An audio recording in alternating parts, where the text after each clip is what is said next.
Hello everyone, I'm back again with the second part of the video on idioms. I'm sure you must have watched my previous video on the same topic and must have found them very informative. So let's continue, and in today's video I'm going to cover idioms on food, colors, head and heart.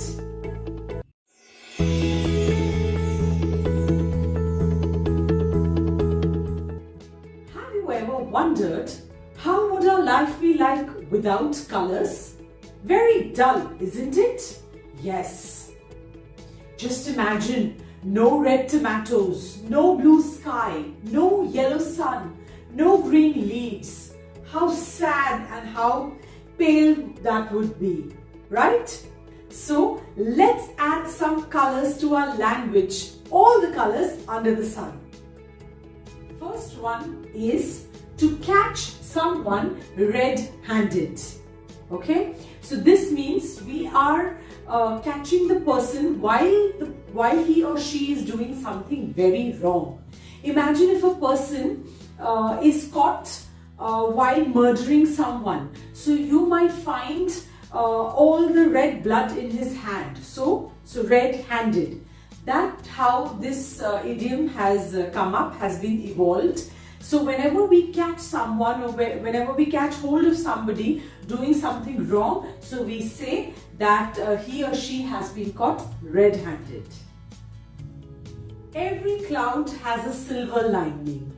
This is a beautiful idiom which always motivates a person in trials and tribulations. Yes? So this means that whenever we are facing some kind of problem or the other, yes, it is difficult to handle, but one has to be patient enough to handle it, because of course it's going to end and things are going to be fine soon.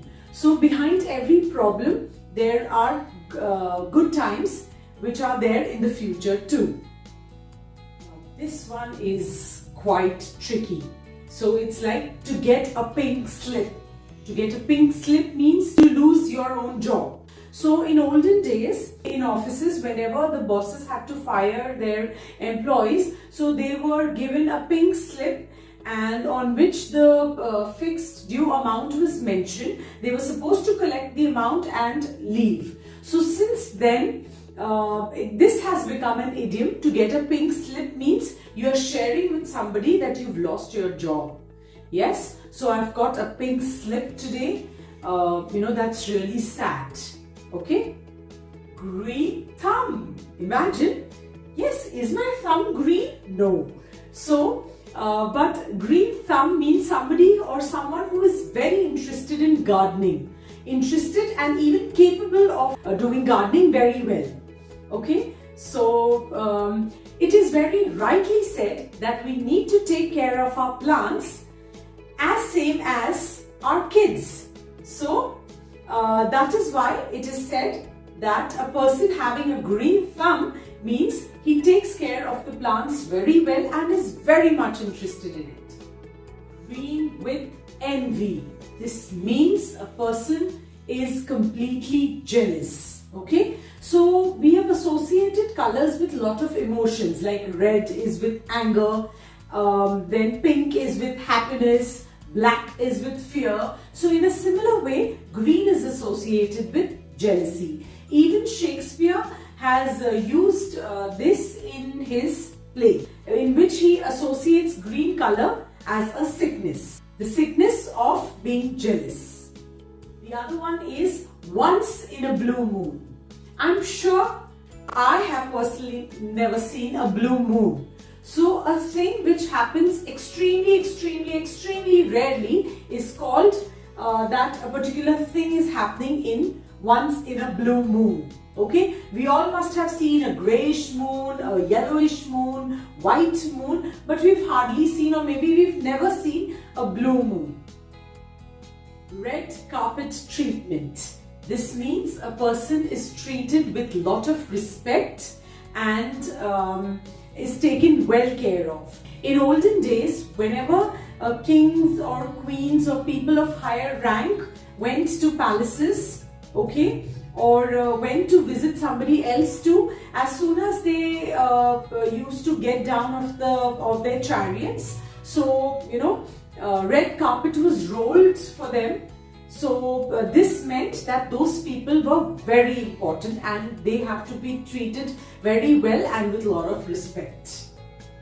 To show your true colors, it means to show what you really are.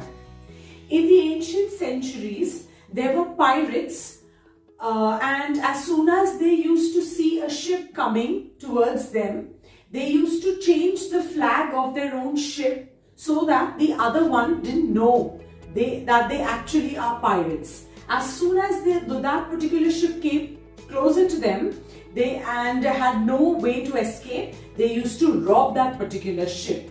So they showed their true colors towards the end.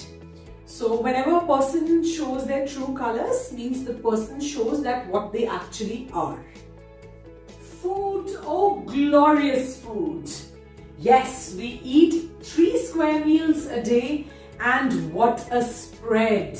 We eat vegetables, lentils, cereals, pulses, meat, baked, stirred, fried, roasted, yum, everything. So let's bring that same nourishment in our language too. So the first one in the food category is bite off more than you can chew.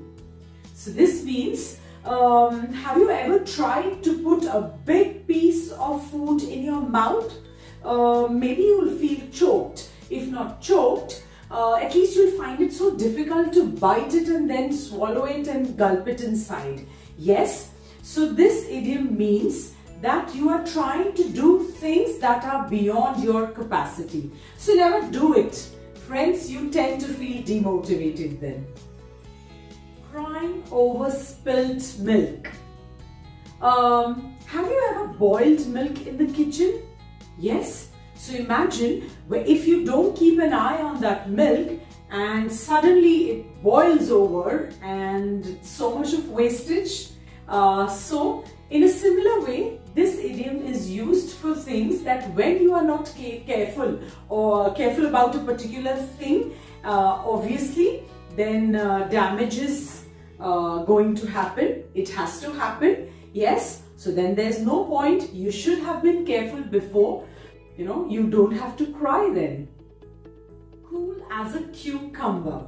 Have you ever tried eating lots of cucumber, or maybe just slicing them and putting up on your eyes? Don't you feel really cool? So this characteristic of the cucumber is associated with being cool. So the person who is very calm and cool, so we can associate this trait with him. Full of beans. Are you aware that beans have a lot of proteins in it, and one feels very energetic after eating them? So yes, full of beans means a person who is very energetic and fresh and ready to do any kind of physical activity. To go bananas. Bananas are always associated with monkeys. So monkeys, they are crazy animals and they keep hopping and jumping from one place to the other, and they act extremely silly as well. So whenever we say a person has gone bananas, means he's acting up really crazy like a monkey. In a nutshell. Have you ever seen a nut? Yes, it is, it is usually so small. Okay, and imagine a nutshell. Yes, so it has a small space inside. So whenever you are trying to explain something which seems to be very complicated to the other person in an incredibly simple and a smaller way, so that means to say something in a nutshell. So in a nutshell, I would like to sum up the following topic as, and then give the information. In a pickle. I guess you must be knowing that how do we actually make pickles? For certain pickles, we boil a particular vegetable. In certain pickles, we just spread them for sun drying, yes, and then we add lots of oil and maybe some preservatives in the form of sugar and salt, a lot of spices, they are soaked in oil. So imagine if we as humans are sun dried and boiled, or maybe even lots of oil has been poured on us and lots of spices are added. So that's going to be so problematic. So whenever we are in some kind of trouble, so we say that we are in a pickle. Not your cup of tea. Yes, the people of England, they are very fond of tea, but they are quite finicky about the taste of the tea. There are many varieties and everybody cannot drink all the varieties that are available. Yes, they are used to their own taste.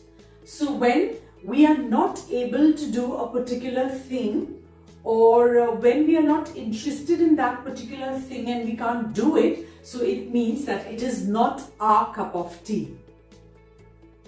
Out of the frying pan and into the fire. So from bad to worse. Imagine you are sitting on a pan which has fire beneath it, and suddenly that pan is removed and you're directly on fire. So it is from a situation which is bad, and then even it will worsen because you are completely on fire. So Asman se gire khajur pe atke. So it is a same version of that in English. Sell like hot cakes. It means that something which is done extremely fast and very easily.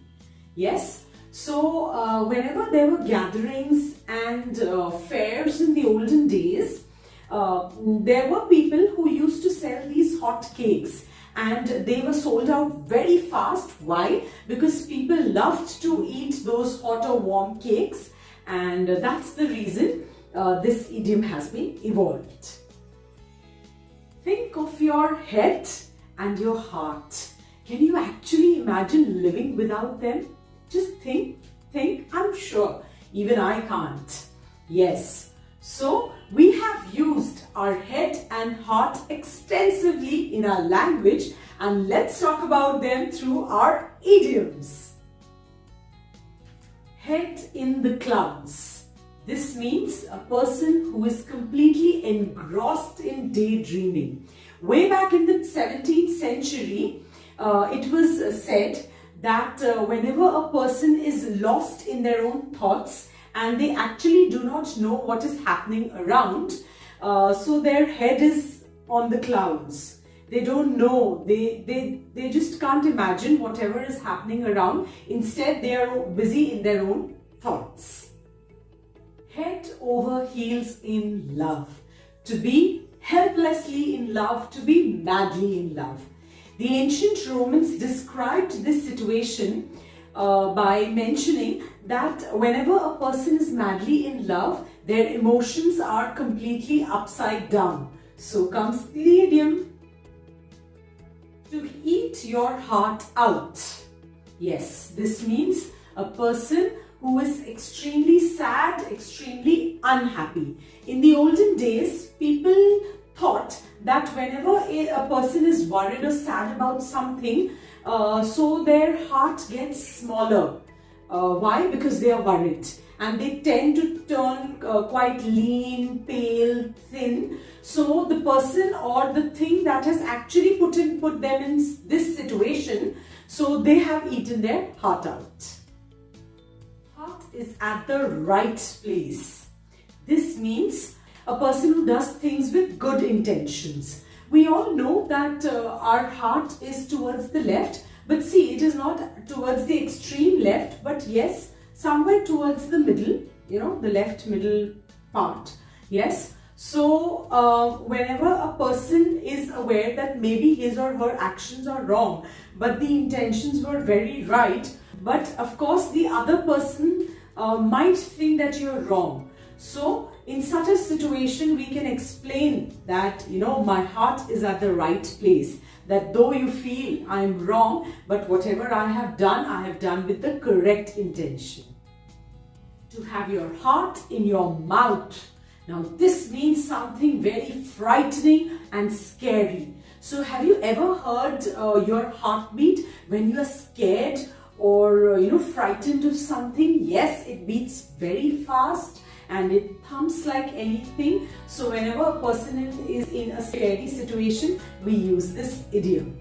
So this being the last idiom, I would like to wind up, and do keep waiting for my next video on idioms. Till then, goodbye and stay safe.